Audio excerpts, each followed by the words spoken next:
Pois Deus amou tanto o mundo que entregou o seu Filho único para que todo o que nele crê não pereça, mas tenha a vida eterna. Pois Deus não enviou o seu Filho ao mundo para julgar o mundo, mas para que o mundo seja salvo por ele. Quem nele crê não é julgado.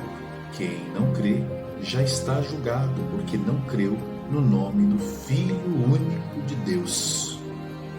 Palavra da salvação. Caríssimos amigos, nós estamos celebrando neste domingo a solenidade da Santíssima Trindade. Nós temos como texto da primeira leitura o livro do Êxodo, onde Moisés pede a Deus para caminhar com o povo, apesar deste povo ser um povo de cabeça dura. Na segunda leitura, na segunda carta de São Paulo aos Coríntios, nós encontramos esta fórmula trinitária que em todas as missas, geralmente nas missas, nós iniciamos a celebração com ela: a graça do Senhor Jesus Cristo, o amor de Deus e a comunhão do Espírito Santo estejam com todos vós. E este evangelho que nos é dado pelo evangelista João, no capítulo 3, versículos de 16 ao 18. Embora os outros teólogos chamados padres da igreja tenham desenvolvido antes o tema da Santíssima Trindade, foi sobretudo Santo Agostinho, santo muito importante para a nossa fé, no século V, quem dá à tradição ocidental, na nossa tradição ocidental, a expressão mais madura da doutrina da Santíssima Trindade. Em outras palavras, toda a teologia trinitária, a formulação da nossa fé em um só Deus em três pessoas, foi constituída no decorrer de praticamente 5 séculos. Então houve muitas brigas, muitas discussões, muitos desencontros, até que chegasse a um consenso sobre a doutrina da Santíssima Trindade. Logicamente, nesta breve reflexão, não é minha intenção fazer uma explanação teológica sobre o mistério da Santíssima Trindade. Meu objetivo é refletir, sobretudo, sobre algumas consequências práticas para aqueles que dizem acreditar num Deus que é uno e trino, ou seja, um só Deus em 3 pessoas. Poderíamos, em primeiro lugar, dizer o seguinte: fomos criados à imagem e semelhança de um Deus que é comunidade. Nosso Deus não é o um solitário, mas o um comunitário. Somos seres sociais, criados para o convívio. Dependemos uns dos outros, necessitamos uns dos outros. Estamos conectados uns com os outros, estamos conectados com a criação, a qual o Senhor nos entregou para que dela cuidássemos. Então esta é a primeira lição que nós podemos tirar. Precisamos uns dos outros, desde que nascemos. Aliás, geralmente a maioria dos animais nascem e eles já sabem mais ou menos o que fazer. Quem já viu um pudrim nascer, ele nasce e logo ele já está caminhando, ele está mamando, ele já está ali junto com a sua espécie. Nós, quando nascemos, se nós não tivermos alguém que cuide de nós simplesmente morremos. Nós precisamos do cuidado do nosso pai, da nossa mãe, de alguém que se ocupe de nós. Então, somos seres profundamente dependentes. E por mais que queiramos viver isolados, não dá. Necessitamos, estamos de alguma forma conectados. Segundo, as pessoas da Santíssima Trindade têm uma mesma essência. Na teologia nós chamamos isso de substância. Tem uma mesma substância, mas cada uma delas tem sua missão no seio da Trindade e cada uma das pessoas realiza essa missão em comunhão com as outras. O que isso quer dizer? Significa dizer que quando o Pai cria, está com o Pai, o Espírito e o Filho. Quando o Filho salva, está com o Filho, estão com o Filho, o Espírito e o Pai. Quando o Espírito santifica e conduz a igreja, estão com o Espírito, o Pai e o Filho. Então existe uma comunhão profunda. Há uma relação de comunhão profunda entre as pessoas da Santíssima Trindade. Há uma unidade na diversidade de sua missão. Há um amor gratuito e insondável, a alegria de estar na presença uns dos outros, umas das outras, no caso das pessoas da Santíssima Trindade. Então, criados à imagem e semelhança desse Deus comunidade, que vive esse amor profundo, nós na teologia chamamos de pericórese, nós, criados à imagem e semelhança desse Deus, somos chamados a vivenciar na nossa vida esta realidade. Então, disso decorre que, como imagem e semelhança de Deus, não só somos chamados a viver em comunidade, mas convocados a ver nossas relações pautadas pelos valores que emanam, ou seja, que vêm do relacionamento trinitário. Em outras palavras, o que? A gratuidade, a comunhão, o respeito, a justiça, a verdade, enfim, os desdobramentos daquilo que significa amar. Porque, embora não possamos nunca definir o que seja Deus, foi São João que, numa simples palavra, pôde nos aproximar daquilo que é a essência de Deus. Deus é amor. E olha, essa palavra de Jesus no Evangelho, dentro do contexto do seu diálogo com Nicodemos, é muito importante para nós, não é? Deus amou tanto o mundo que enviou seu Filho para que não morra todo aquele que nele crer, mas tenha a vida eterna. Em muitas religiões se prega o que nós devemos, ou que as pessoas fiéis devem fazer para mostrar o seu amor à divindade.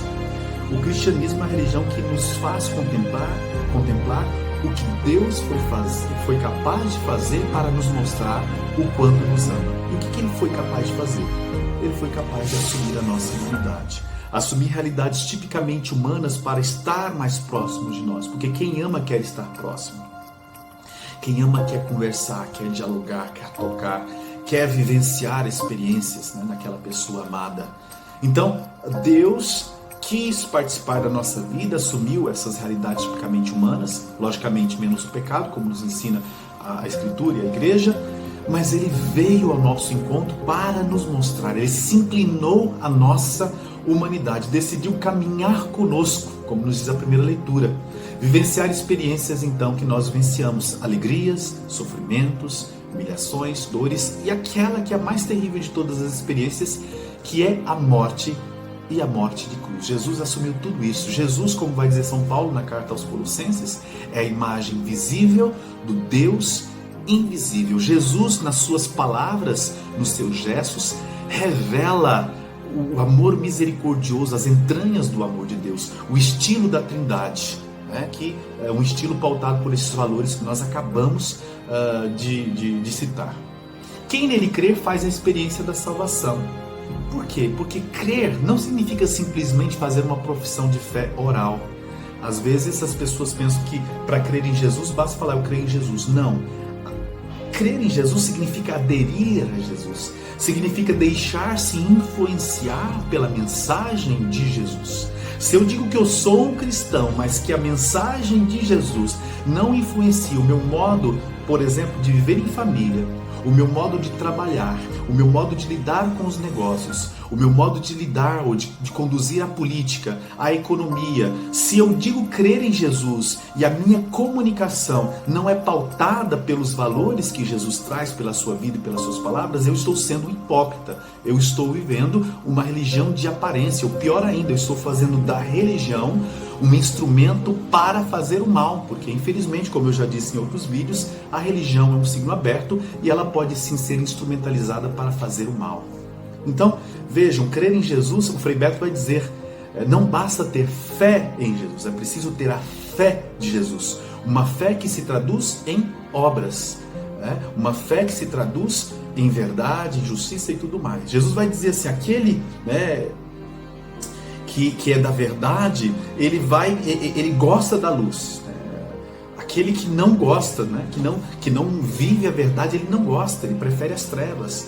Então, nós, na nossa vida como seguidores, como discípulos desta fé trinitária, nós somos convocados a assumir na nossa vida estes valores. Quem não crer já está condenado. A salvação ou a condenação não são, na perspectiva do Evangelho, um prêmio ou um castigo que Deus dá ao homem diante de sua oferta gratuita de salvação, mas é o resultado das escolhas do ser humano. Então, eu costumo dizer o seguinte, quando nós retardamos a nossa conversão, a nossa mudança de vida, somos nós que perdemos. É como um exemplo que um dia eu vi. Uma criança que aprende a tocar piano e uma pessoa de idade. As duas aprenderam, mas quem aproveitou melhor foi a criança, porque começou mais cedo. Então, nós acabamos por nos condenar, percorrer caminhos tortuosos, muitas vezes por causa das nossas escolhas.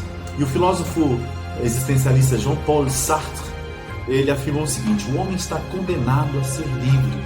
Sim, desde que nós despontamos neste mundo, nós temos que fazer escolhas. E ele ainda vai dizer, o simples fato de não fazer escolha já é escolher. E por que a gente tem medo? Por que fazer escolhas nos dá angústias? Por quê? Porque nós temos que assumir as consequências das nossas escolhas. E assumir as consequências das nossas escolhas não é fácil. Nós queremos sempre culpar alguém, nós nunca queremos assumir a nossa parte de responsabilidade por aquilo que nós escolhemos. É por isso que algumas pessoas preferem gurus, é por isso que algumas pessoas preferem tapas, né, nos seus olhos. Por quê? Porque escolher exige responsabilidade. Mas não há outro caminho, né, para amadurecer na fé a não ser fazer as nossas escolhas. E eu termino citando um canto do Padre Zezinho, que é baseado em Deuteronômio 30, que diz o seguinte, ele expressa muito bem esse drama nosso humano da escolha, né? Diante de ti ponho a vida e ponho a morte, mas tens que saber escolher. Se escolhes matar, também morrerás. Se deixas viver, também viverás. Então vive e deixa viver. Talvez nunca, como nos dias atuais, nesse contexto nosso de contexto sanitário, político, social, talvez nunca, como nesses dias, fomos tão interpelados pela mensagem desta canção. Criados à imagem e semelhança de um Deus que é amor, de um Deus comunidade, seremos felizes na medida em que pautarmos nossas escolhas pelos valores que Ele nos traz. Eis vamos assim dizer, um critério para o nosso discernimento. O que nos é proposto hoje, no mundo da comunicação, no mundo da política, no mundo da vida em sociedade? O que nos é proposto?